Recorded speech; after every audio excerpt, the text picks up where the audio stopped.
এখন কিতাপৰ দাম 270 টকা হ'লে তেনেকুৱা 80খন কিতাপৰ দাম কিমান হ'ব? এই অংকটোত প্ৰথমতে আমি এখন কিতাপৰ দামটো জানি ল'ব লাগিব, তেতিয়াহে আমি 80খন কিতাপৰ দাম উলিয়াব পাৰিম। গতিকে আমি এখন কিতাপৰ দাম 270 টকা, গতিকে 80খন কিতাপৰ দাম হ'ব 80 পূৰণ 270।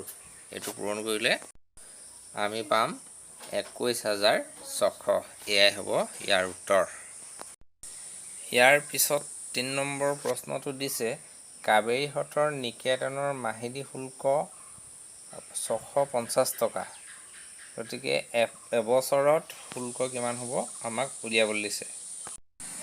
ইয়াৰ অৰ্থ হৈছে কাবেৰীহটৰ নিকেতনত এমাহত ফিজ শুল্ক দিব লাগে 650 টকা। গতিকে এবছৰৰ শুল্ক, গতিকে আমি জানিব লাগিব যে এবছৰত কিমান মাহ, সেই কথাটো আমি জানিব লাগিব। এবছৰত 12 মাহ, গতিকে আমি 12ৰে পূৰণ কৰিব লাগিব। এতিয়া আমি লিখিব লাগিব এমাহৰ শুল্ক 650 টকা, এতেকে 12 মাহৰ শুল্ক হ'ব 650 পূৰণ 12 সমান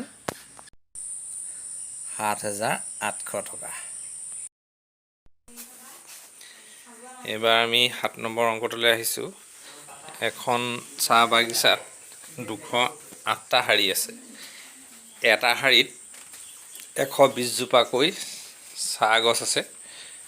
গতিকে এই বাগিচাখনত মুঠতে কিমান চাহ গছ আছে আমাক সেইটো নিৰ্ণয় কৰিব লাগে। সেইকাৰণে আমি প্ৰথমতে ল'ব লাগিব বাগিচাখনত এটা শাৰীত কেইজোপা গছপুলি আছে, সেইটো আমি প্ৰথমতে লৈ ল'ম। এতিয়া এটা শাৰীত 120 জোপা চাহ গছ আছে, এতেকে 208টা শাৰীত কিমান চাহ গছৰ সংখ্যা হ'ব 120 পূৰণ 208।